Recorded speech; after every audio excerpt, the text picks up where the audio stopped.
Partageons ensemble un instant gourmand avec au sommaire de ce numéro, une balade tout là-haut dans les estives, pour en savoir plus sur la production du fromage pur brebis Pyrénées. Les conseils de Laetitia Gabory, meilleure ouvrier de France fromager. Mais avant, direction la cuisine du restaurant Arambide à Saint-Jean-Pied-de-Port pour une recette très originale.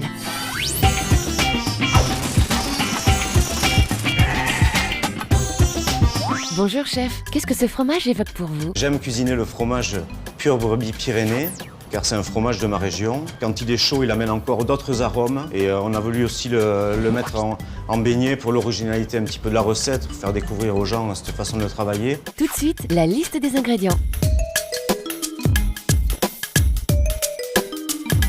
Alors nous allons commencer par réaliser une béchamel avec du lait et un petit peu de maïzena. Là, je mélange la maïzena, je vais la détendre un petit peu. Vous reversez tout dans la casserole. Là, on va juste faire cuire quelques instants, juste pour vous donner une ébullition.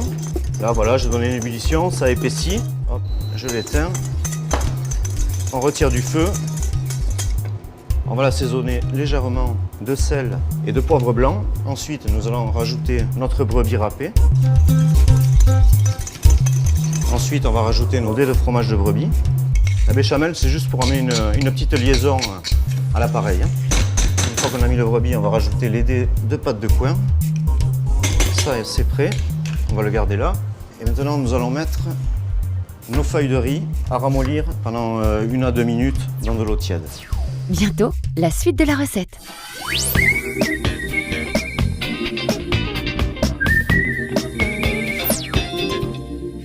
Prenons maintenant les routes escarpées des Pyrénées. Direction la ferme de Jean-Claude Iribarren, berger et producteur de lait de brebis. Notre mission, percer les secrets de fabrication du fromage pur brebis Pyrénées. Les brebis agnellent au mois de novembre. Et ensuite, les agneaux sont vendus décembre, courant décembre, pour Noël. Ensuite, la traite vers le 10-15 décembre. Et la traite se déroule jusqu'au mois de juin, fin juin.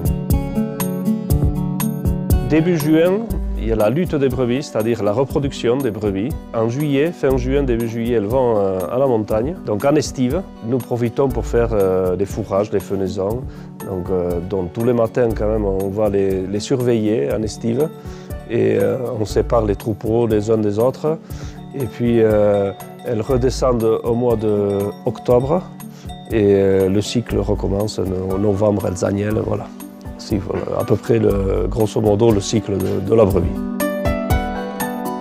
Les prairies sont libres pour faire des foins. Nous récoltons ces fourrages-là qui nous permettent ensuite d'avoir un lait de meilleure qualité parce que les fourrages, on les fait nous-mêmes, on sait dans quelles conditions ces fourrages sont récoltés. Et donc, voilà, la brebis ensuite mange ces fourrages-là.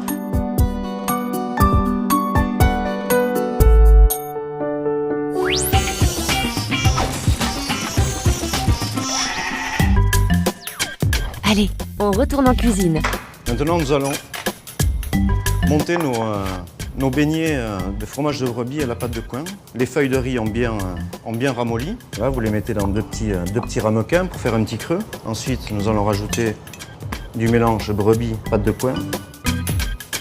Ensuite, nous allons couper deux petits morceaux de ficelle pour pouvoir les fermer. Nous allons les ficeler. Voilà.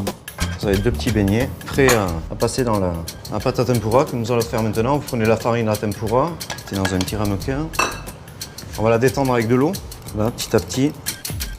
Ensuite, nous allons passer à la cuisson. Alors pour ça, il vous faut une friteuse à 170 degrés.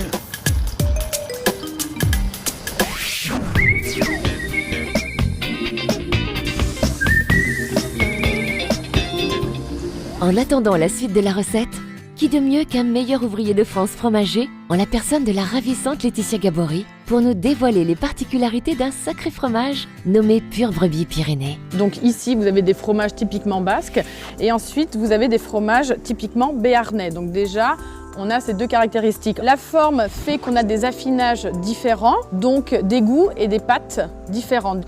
Donc plus on a un fromage qui est jeune, plus on va avoir quelque chose d'assez doux, assez lacté. Plus on part en affinage, plus on va sur des plus vieux fromages, plus la pâte va être plus sèche, plus ferme, plus dense. Et aussi, on va avoir quelque chose de plus fruité. Et sur des très vieux, on peut partir sur des goûts un petit peu sucrés. Ce fromage, on peut le déguster avec quoi? Traditionnellement, au Pays Basque, on va le déguster avec une confiture à la cerise noire, tout simplement.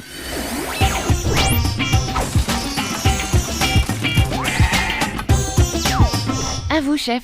En même temps, je vais les retirer. Hop. On le débarrasse sur un papier absorbant pour absorber le trop de graisse de la friteuse. On les sale un petit peu quand même, à la sortie. Là, on va laisser reposer le temps qu'on commence à dresser les assiettes. Nous allons décorer avec quelques petites fleurs de ciboulette et des fleurs de bourrache.